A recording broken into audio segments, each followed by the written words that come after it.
Je suis Adrien Majeranowski, je suis l'attaché de direction de l'hôtel Negresco ici, en charge également de tout ce qui est relations clientèle, l'accueil de la clientèle VIP, mais également aussi la prise en charge des doléances clients. Mais ce qui m'importe le plus, c'est surtout d'avoir une part de clientèle fidèle, une fidélisation de nos hôtes et d'apporter une véritable expérience Negresco pour une clientèle internationale.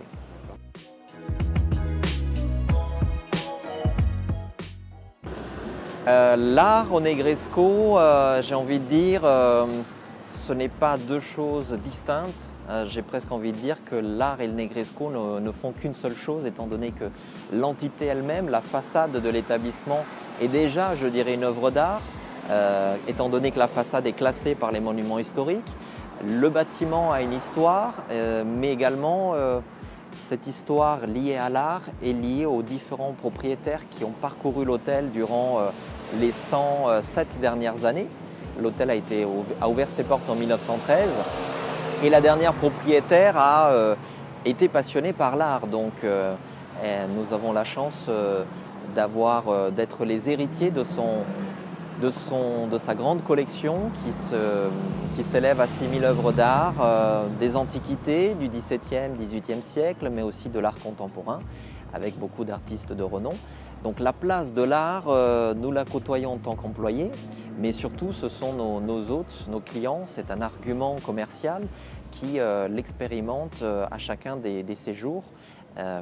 L'art se retrouve également j'ai envie de dire, sur les assiettes du restaurant gastronomique, le Chanteclair, dirigé par Virginie Basselot, notre chef exécutif, mais aussi dans chacune des chambres qui a une personnalité liée à une thématique, soit historique, soit de création, étant donné que les équipes du Negresco, eh bien, nous avons au sein de nos propres équipes des créateurs qui, conjointement avec la direction générale, va choisir les décors des nouvelles chambres qui seront mises en avant saison après saison.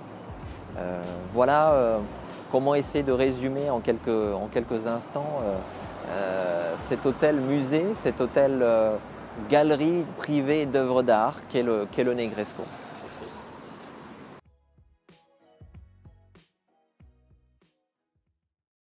Absolument, je pense que justement l'art a tout à fait sa place, surtout dans la période dans laquelle nous vivons aujourd'hui, où nous sommes extrêmement dans un monde digitalisé, où nous avons les besoins et nous avons pratiquement l'obligation d'utiliser ce monde en ligne, mais l'art nous rapporte dans l'hôtellerie française et mondiale, nous rapporte à des valeurs un peu plus terre à terre.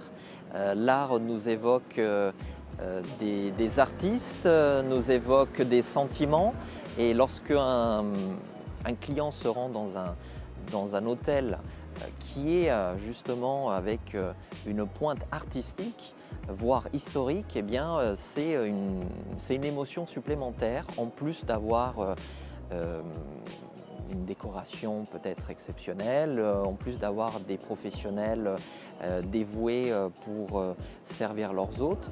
Je pense qu'il y a véritablement une séparation, on peut dire ça, entre des hôtels qui ont uniquement la fonction d'être des hôtels, c'est-à-dire y résider pour dormir, manger, payer sa facture et repartir, et puis des hôtels d'art qui racontent une histoire.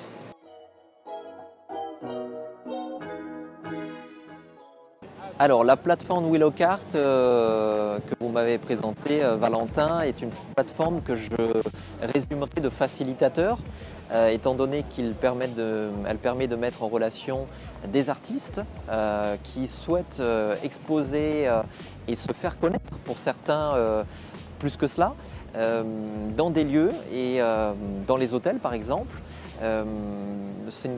C'est un concept que je ne connaissais pas. Je pense que c'est un concept innovant et qui a de l'avenir. Et je pense tout simplement que c'est un facilitateur où toutes les parties sont gagnantes.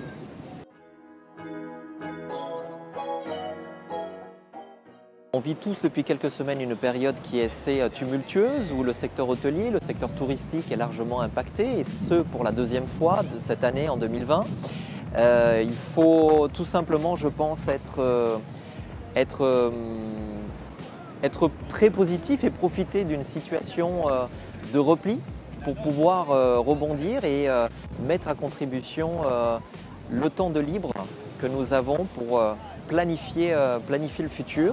Et quand je parle de futur, il y a un dicton, en tout cas, il y a une citation plutôt que j'emporte toujours avec moi depuis mes 18 ans et que j'avais déjà placée au verso de mes cartes de visite à l'époque.